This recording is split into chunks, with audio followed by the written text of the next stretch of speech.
त्याचे पाय माझे चित्ती वाचे वदता शिवनाम तया नवाधी क्रोधकाम धर्मार्थ काम मोक्ष शिवा देखता प्रत्यक्ष वाचे वदता शिवनाम त्या नवाधी क्रोधकाम एका जनार्दनी शिव निवारी कळिकाळाचा भेव वाचे वदता शिवनाम तया नवाधी क्रोधकाम पांडुरंगा करू प्रथम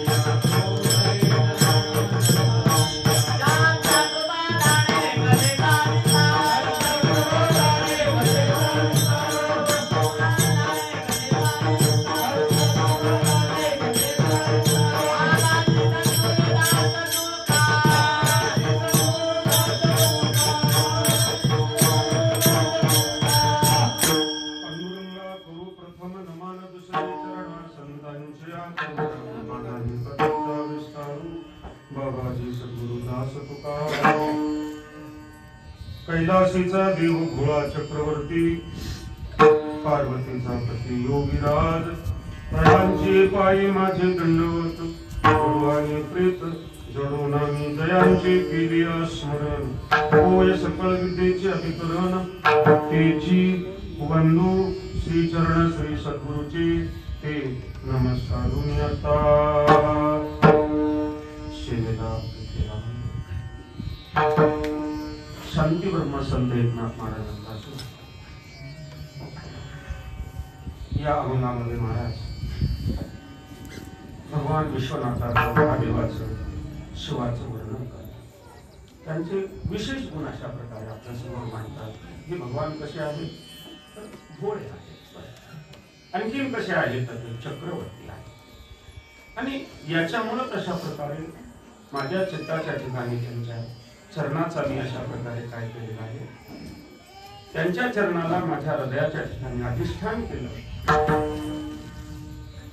आणखीन अशा प्रकारे यांचं नामस्मरण जर केलं तर काय अनिष्टाची निवृत्ती होते याचंही वर्णन करतात मनुष्य जन्म जर मिळाला तर या शरीराला पुरुष असं म्हटलं जातं पुरुष का म्हटलं जातं तर या असणाऱ्या शरीराकडून पुरुषार्थ घडत असतात तो पुरुषार्थ किती आहेत 4 पुरुषार्थ बर आणि हे पुरुषार्थ करावेच लागतात तर पुरुष म्हणून घेण्याचा अधिकार आहे आणि म्हणून अशा प्रकारे हे पुरुषार्थ जर करायचे असतील तर भगवान विश्वनाथाचं नामस्मरण केलं की ते त्याला प्राप्त होतात आणि कळी काळाचा विचार करत असताना सांगतात तुकोबाराय सुद्धा सांगतात कली पापाचीच मूर्ती कलियुग म्हणजे कसं आहे अति मूर्तिमंत पापाची अशा प्रकारे मूर्ती आहे पण असं जरी असलं तरी या भगवान महादेवाचं शिवाचं जर वर्णन केलं नामस्मरण जर केलं तर कळी काळाचं भय सुद्धा नष्ट होईल अशा प्रकारे महाराज या अभंगातून वर्णन करतात मनुष्य जन्म जर मिळाला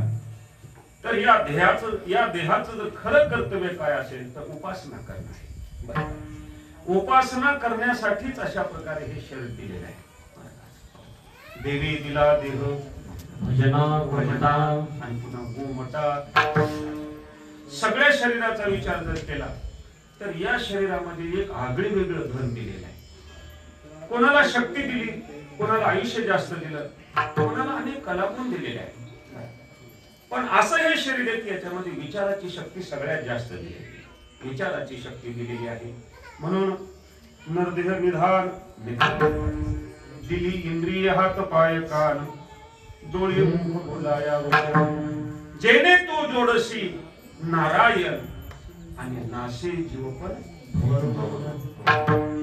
एखाद्या वक्ताला आधुनिक काळामध्ये एखाद्याला रोग झाला तर माणसं म्हणतात हा याला रोग झाला त्याला तो रोग झाला तर सगळ्या रोगात जर महारोग असेल तर भवरोगासारखा मोठा रोग नाही संसार समुद्र ही म्हणतात भवरोग म्हणतात नाही का सकल भया माझी थोर भवभय अति दुष्ट भवभय मोठं अति दुष्ट आहे नाही का आता याला संसार समुद्र सुद्धा म्हटलं जातं बघा बरं काही रोगाचं निवारण करता येईल, पण काही रोगाचं निवारण करताच येत नाही.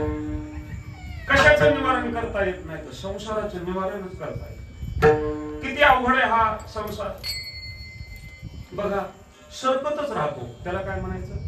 संसार म्हणायचं. सरकत राहतो. माणसाला 2 दिवस जर अशा प्रकारे घर सोडायचं म्हणलं तर किती जड जातं का नाही? पण एक दिवशी कायमचंच घर सोडायचंय, कसं सहन व्हावं सांगा मला? कसं सहन व्हावं? नाही का? पण नाईलाजानं काय करावं लागतं माणसाला? सहन करावं लागतं, नाही का? म्हणून संसार दुःख मूळ चोहीकडे इंगळ, विश्रांती नाही कुठे, रात्रंदिवस तळमळ, नाही का? गरीब तळमळ करीत असेल, श्रीमंत झाल्यास तरी श्रीमंताची तळमळ कमी व्हावं का नाही? महाराज आता काय सांगावं, श्रीमंताची तळमळ चालू आहे, नाही का? तर सारखी अशा प्रकारे कधी काम त्रास देतो, कधी क्रोध त्रास देतो, म्हातारपणी लोभ त्रास देतो. नाही, म्हातारपणामध्ये माणसाला काय त्रास देतो? लोभ त्रास देतो. म्हणून बऱ्याच वेळेला जास्त ज्यांना जगायचं असतं ते शांत झोपलेले असतात, पण म्हातारे माणसं गप बसत नसतात. बळू काही असू द्या, पण भावकीची पट्टी काढलेली तर ती जाऊ द्यायची. दादा आपल्यापाशी पैसे नाही, काय बी करा, काय करा, नाही का? परंतु किती लोभ असतो माणसाला. माऊली ज्ञानोबाला एका ओवीत वर्णन करतात. बेडकाला सापानं अर्ध गिळलं, अर्ध गिळलं, आणि त्याने ठरवलं की ज्या अर्थी आता मला सापानं गिळलं त्या अर्थी आता आपलं सम हो.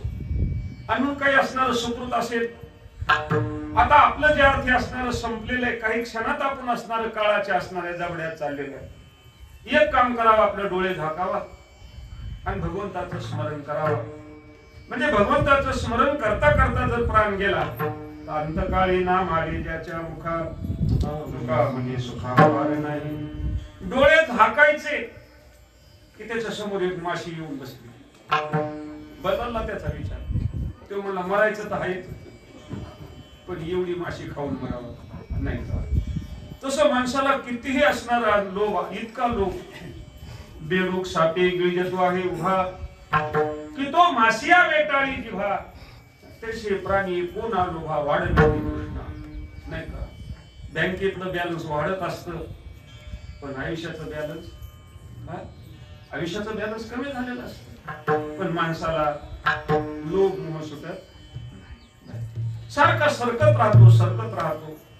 बालपण संपलं रे संपलं की तरुणपण येतं. तरुणपण चांगलंय, पण किती बी जरी चांगलं असलं तरी 40 वर्षाच्या पुढे तरुणपण असणार काय होतं? पुन्हा अशा प्रकारे संपत म्हातारपण येतं. म्हातारपणाचे नाम गणगोत सुद्धा वेगळेच असतात.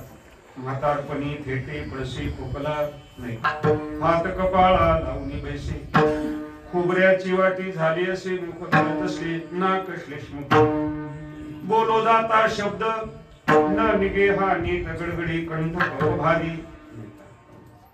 एवढंच नाही, रोग जर जास्त दिवस अशा प्रकारे घर घेऊन जर बसला तर माणसं कंठाळतात आणि ते म्हणतात आता हे ह्याच्या सारख्याच रोगाचं शुश्रूषा करण्यापेक्षा हे रोगीच आता देवानं याचा ओळखालेलं बरं होईल, वाटतं का नाही माणसाला? अशा प्रकारचा हा संसार. काही वेळेला पैसा कमी पडतो, काही वेळेला गणगोत सुद्धा उपयोगाला येत नाही. अशा प्रकारचा हा संसार, आणि या संसारातून मुक्त होण्यासाठी देवानं आपल्याला हा गोंडस मनुष्य जन्म दिला. या माध्यमातून अशा प्रकारे भजन करायचं आणि भजन करून अशा प्रकारे मुक्त व्हायचं. पण माणसाला मुक्त व्हावं वाटतं का मोठं व्हावं वाटतं? माणसाला मोठं व्हावं वाटतं मला, नाही का? मोठं कोणाला व्हावं वाटत नाही. प्रत्येकाला जरी व्हावं वाटत असलं तरी मोठे होण्याचे सिद्धांत वेगळे. मोठं होण्यासाठी अगोदर प्रारब्ध लागतं. ज्याचं प्रारब्ध जर अशा प्रकारे अनुकूल असेल तर फार काही तो असणारा शिकलेलाच लागतो, अशातला भाग नाही. आणि बऱ्याच वेळेला आम्ही शिकून मोठं होऊ म्हणणारे सगळे शिकून मोठे झाले का? अहो MA झालेले, BA झालेले, नाही का? इंग्रजी गणित विषयामध्ये BA झालेले, MA झालेले, हो, पण नाईलाजानं त्यांना शेती करावी लागते का? प्रारब्धाच्या पुढे कोणाला जाता येत नाही. विठाल विठाल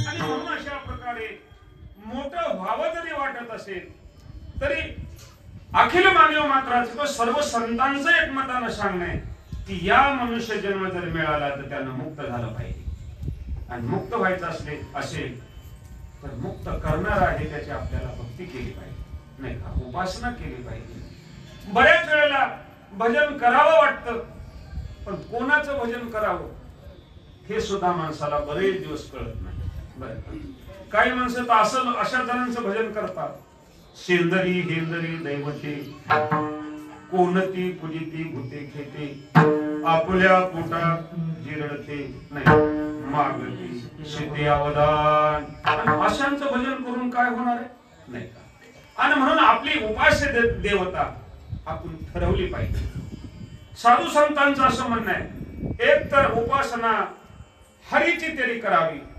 नाहीतर हराची तरी हरी आणि हर यांना सोडून जे काही भजन असेल त्याला भजनच मानण्यात अर्थ हरिहर सांडोनी देव धरिती भाव शुल्लकी ऐका त्यांची विटंबना देवपणा भक्ताची नाही गळा गाठा पिंडेद्वारी मनुष्य परी कुत्री ती अशाचं भजन करावं की तो आपला उतरून त्यानं एकदा जर दिलं तर कल्पांतापर्यंत सरत नाही अशाची उपासना करायची ऐसे ज्याचे दे दे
कल्पांती नसरे तेच एक बरे आम्हाला एकदा त्यानं दिलं बस की कल्पांतापर्यंत सरत नाही अशा जर देवता कोण असतील तर फक्त भगवान महादेव किंवा भगवान विष्णू आपण उपासना करत आहोत भगवान विश्वनाथाची अशा प्रकारे उपासना करत आहोत खरं जर पाहिलं तर त्याच्यामध्ये अन्नदानही आहे थोडं नामस्मरणही व्हावं या माध्यमातून समाजाचे आपल्याला आशीर्वाद मिळावे देवाची प्रसन्नता आपल्यावर व्हावी या निमित्तानं अशा प्रकारची उपासना आपण करत आहोत आज सोमवती अमावस्या आहे पुढचा महिना तर उपासना करण्यासाठी महादेवाचा फारच अनुकूल आहे उत्तम हा चैत्र मास ऋतू वसंताचा आणि म्हणून भगवान महादेवाची उपासना आणि या महादेवाला विशेष आहे काय विशेषण आहे तर ही देवता कशी आहे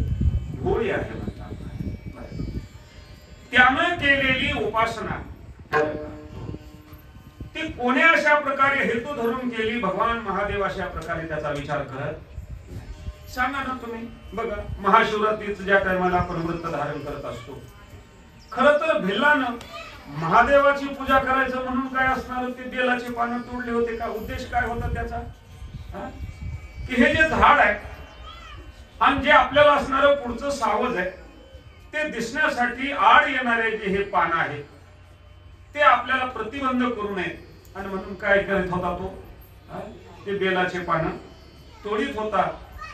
भगवान महादेवाला असं वाटलं की बापरे बापरे, एवढी माझी उपासना, प्रसन्न झाले आणि त्याला अशा प्रकारे मोक्ष दिला, नाही का? अशी कितीतरी उदाहरण आहेत.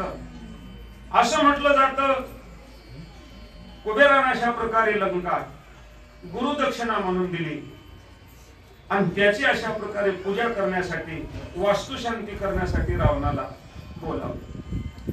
रावणानं पूजा केली आणि मन लावून केली. महादेव प्रसन्न झाले. रावणा, पूजा तर फार अशा प्रकारे चांगली केली, काय तुला पाहिजे सांग. भगवान, तुम्ही जर प्रसन्न झालात तर म्हणले एकच करा, मला लंका दान देऊन टाका. देऊन टाकली सांगा. असे कितीतरी उदाहरण आहेत. म्हणून कैलासीचा देव अशा प्रकारचं विशेष नाही, कितीतरी. एवढा यांचा अधिकार असल्यामुळं भगवान प्रभू रामचंद्र आपल्या नित्य पूजेमध्ये कोणाची असणारी पूजा करायचे? कोणाची पूजा करायची? भगवान महादेवाची पूजा करत होते. एकदा नित्य नियमामध्ये थोडा अडसर आला. समुद्राच्या ठिकाणी आता लंकेला जायचंय आणि पूजा नित्य नियमाची करायची आहे, पण कुठंच त्या ठिकाणी लिंग नव्हतं आणि पूजा केल्याशिवाय तर अन्न ग्रहण करायचं नाही. वानरालाही अशा प्रकारचे उपास पडायला लागले. काय करावं, काय करावा? हनुमंतरायाला काशीला पाठवलं, नाही का, लिंग आणण्यासाठी. उशीर व्हायला लागला आणि मग प्रभू रामाने अशा प्रकारे वाळूचं लिंग केलं. श्रद्धेने अशा प्रकारे पूजा केली आणि त्याच लिंगाला काय म्हटलं जातं? रामेश्वर म्हटलं जातं, नाही का? इतका अशा प्रकारचा अधिकार आहे आपल्या वारकरी संप्रदायाचे. की आद्य गुरु जर कोण असते तर आदिनाथ उमा बीज प्रगटले, मच्छिंद्राला दले तेची प्रेम मुद्रा गुरुशाली, पूर्ण कृपा केली दैनिनाथ. अशा प्रकारचे भगवान महादेव आणि त्यांचा अशा प्रकारे आज घेतलेल्या अभंगामध्ये नाथ महाराज अशा प्रकारे वर्णन करतात.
नाथ महाराजांचा जर विचार केला तर आपल्या भागवत संप्रदायामध्ये ज्यांचं अशा प्रकारे फार मोठं योगदान आहे, नाही का? म्हणून ज्ञानदेवे रचिला पाया आणि उभारिले देवालया अशा प्रकारचे.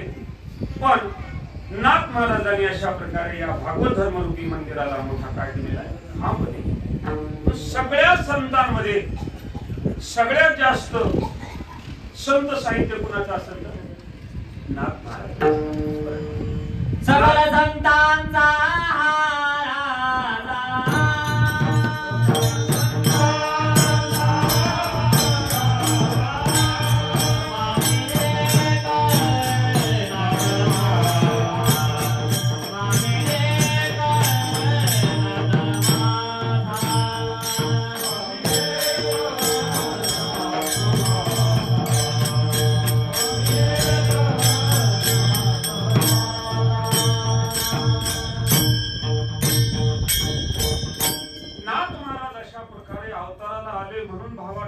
आपल्याला ऐकायला मिळते. नाथ महाराजांनी अशा प्रकारे आपल्यावर एवढे उपकार केले म्हणून एकनाथी भागवत अशा प्रकारे भागवत हा ग्रंथ मराठीत आला. आणि येत असताना मोठा विरोध झाला. इतकं सहजासहजी झालं का? अध्यात्म हे संस्कृतातच राहिलं पाहिजे असा त्या टायमाला प्रकांड पंडिताचा काय होता समज होता. नाथ महाराजाला वाटलं अध्यात्म जर अशा प्रकारे जर संस्कृतात राहिलं तर भोळ्या भाविकांना काय कळेल. आणि म्हणून भागवताचा एकादश स्कंद अशा प्रकारे लिहायला घेतला. विरोध विद्वानाचा झाला आणि विद्वान अशा प्रकारे मंडळीमध्ये हरिपंडित हे सुद्धा कसे होते विद्वान होते. ते आणि विरोध करायला लागले. दादा काही बी असू द्या पण भागवत अशा प्रकारे हे संस्कृतात राहिलं पाहिजे, मराठीत नको. नाथ महाराजांनी सांगितलं अरे संस्कृत सगळ्याला कळत असतं का? नसतं का? तेवी संस्कृत आटाटी सहसा परमार्थी नवे भेटी. संस्कृत येत असलं पण संस्कृत मला येतंय याचा अभिमान काय व्हावा लागतो? नाहीसा व्हावा लागतो. म्हणून संस्कृत आटाटी सहसा परमार्थी नवी भेटी तेच जोडल्या मराठीसाठी घाली ती मिठी संज्ञान. अशा प्रकारचं भागवत. म्हणून आपण वेळात वेळ काढून आपण भागवताचं पारायण केलं पाहिजे. तुका म्हणे भागवत केले श्रुत सकाळ. सगळ्यांसाठी अशा प्रकारे मुलाचा विरोध केला, विद्वान पंडितांचा अशा प्रकारे बोलणं ऐकलं नाही. एकुलता एक मुलगा अशा प्रकारे काशीला निघून गेला. पण महाराष्ट्रातील भोळ्या भाविकासाठी नाथ महाराजांनी भावार्थ आपलं एकनाथी भागवत अशा प्रकारे आपल्यासाठी लिहिलं. अधिकार किती मोठा होता. ब्रह्मांडाचा मालक अनेक वर्ष उपासना करून अशा प्रकारे आपल्या स्वप्नात न येणारा देव पण ज्यांच्या घरी काय करत होता? पाणी भरीत होता. कावडी भरोनी कावडी आणोनी ओतल्या तातडी विसरला आपुले देव पण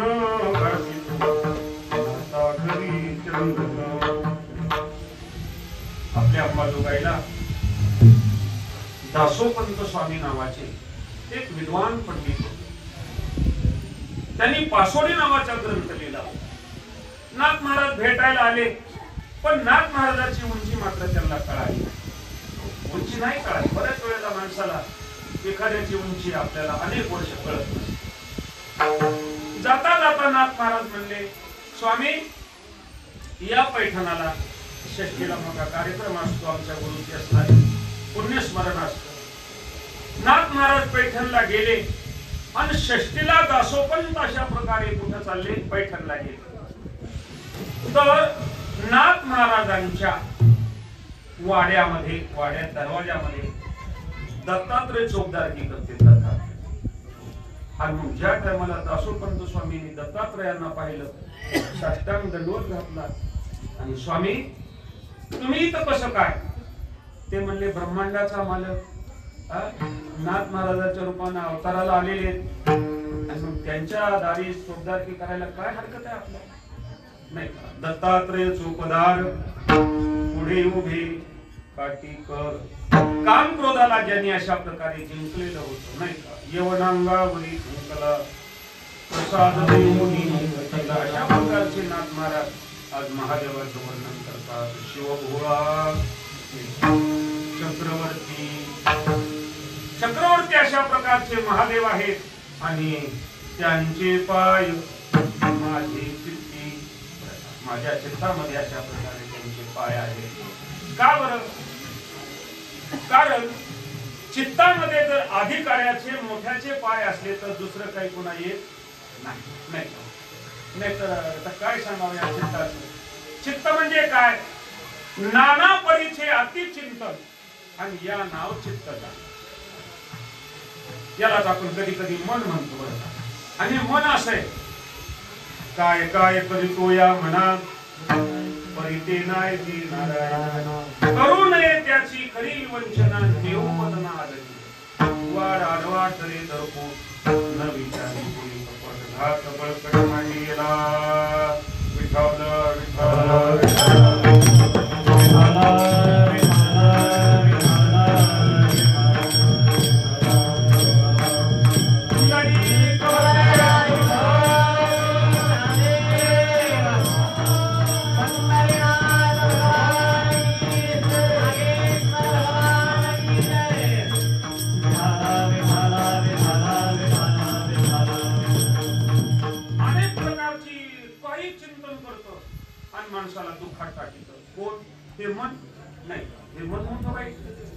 आणि म्हणून नाथ महाराज म्हणतात ज्याला आपलं सुखाशी समरस व्हावं वाटतं त्यानं मनाला काय केलं पाहिजे, आवडलं. जो नासुपा हे संसार दुःख तिने मन नेमावे अवश्य, मना वेगळे दुःखदायक नाही अनैकत्री होई. अशा प्रकारचं हे मन आहे महाराज. नाथ महाराज हेच थोडं सविस्तर वर्णन करतात. एक मेंढपाळ होता. वनामध्ये जर आपल्या मेंढीला जर काटा मोडला किंवा एखाद्याला आपल्याला जर वनात काटा मोडला तर तो काढण्यासाठी त्यांच्या कमराला काय असते, लाचकन असतं. लाचकन बरं. हा मेंढ्या अशा प्रकारे एके ठिकाणी कळपामध्ये बांधल्या, कोंडल्या. अंधारी रात्र झोपला महाराज. आणि झोपल्यानंतर अशा प्रकारे करवट बदलत असताना त्याचं लाचकन त्याला टोचलं. पण लागली जाग आल्याबरोबर त्याला वाटलं की अंधारामध्ये कुठून तरी साप आला आणि मला चावला. आता साप चावल्यास वाचत असतं का माणूस? त्याच्या मनानं कल्पना केली महाराज. धीर देणारा तिथं कुणी नव्हता. दिवस उगवायच्या वेळेला तर तू काय झाला महाराज, मरून गेला माणूस. बघा, आपुले निहाते आपण पठाडे खोविले दाभर, रात्री ऋतताची जाण सर्प भये प्राण सांगितला. त्याशी सर्प नाही चावला मग विषय केली घेरला. विष कसं काय? त्याच्या मनानं कल्पना खाली. अशा प्रकारचं हे मन आहे. आणि म्हणून या असणाऱ्या मनामध्ये मी काय केलेलं आहे, देवाचे पाय अशा प्रकारे शिव भोळा चक्रवर्ती त्यांची पाय माझे चित्ती. कारण चित्तानं जर सहकार्य केलं तर परमार्थ लाभ नाही म्हणतात. थोडे आहे आणि चित्त सहाय्य. चित्तानं जर सहकार्य केलं तर परमार्थ लाभ नाही आणि चित्तानं जर नाही सहकार्य केलं तर मग परमार्थ कवा सिद्धीला जाईल हे काही सांगता येत नाही. अशा प्रकारे म्हणून तर मागणी करतात, माझे चित्त तुझे पायी राहुवायसे करी काही धरोनिया बाही. आणि परमार्थ हा चित्ताचा विषय नाही. आणि म्हणून अशा प्रकारे महाराज वर्णन करतात की शिवभोळा चक्रवर्ती त्यांचे पाय माझे चित्ती. त्यांचं नामस्मरण जर केलं तर काय अनिष्टाची निवृत्ती होते ते महाराज अभंगाच्या दुसऱ्या चरणामध्ये